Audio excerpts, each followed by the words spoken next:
Hi, I'm John Dukarski, Applications Instructor with New Horizons Computer Learning Centers.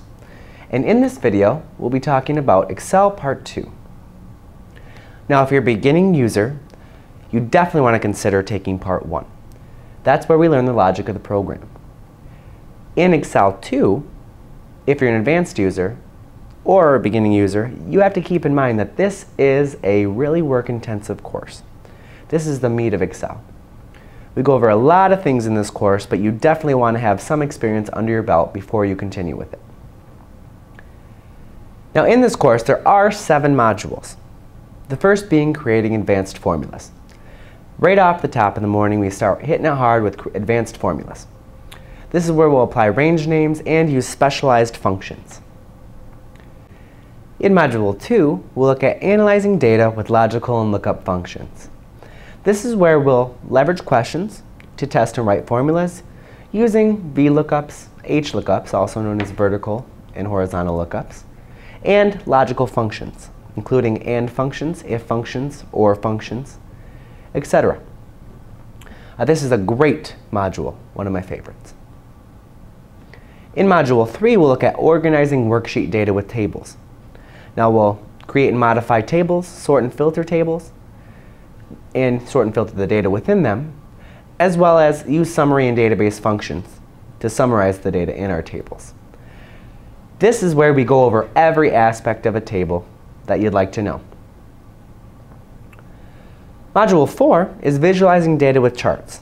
In this module, we go over many options that go with charts, including making these charts best fit your needs and what you're presenting. We'll look at creating the charts, modifying and formatting them, as well as creating a trend line and forecasting with the trend line, and creating advanced charts, dual axis charts, where you have 2 y-axes comparing different sets of data. In Module 5, we'll look at analyzing data with pivot tables, pivot charts, and slicers. Now, if you don't know what a slicer is, you're in for a treat. It's personalized buttons that you can use to manipulate your pivot table.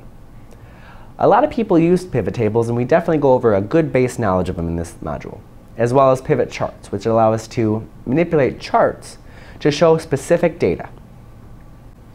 If you need more information on pivot tables or pivot charts, you can always take our Maximizing Pivot Tables course, which will really go in depth and is a full-day course based on pivot tables. In Module 6, we'll look at inserting graphics. This is where we look over all the information in the Illustrations group on the Insert tab. We look at inserting pictures, clip art, smart art, shapes.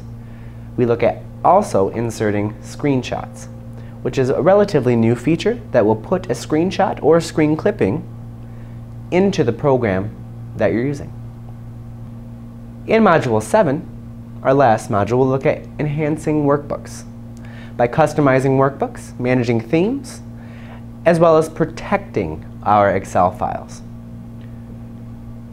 Now, I hope I've answered all your questions today, but if you need more information, contact your career consultant or account executive. Again, I'm John Dukarski, and we hope to see you in a course soon.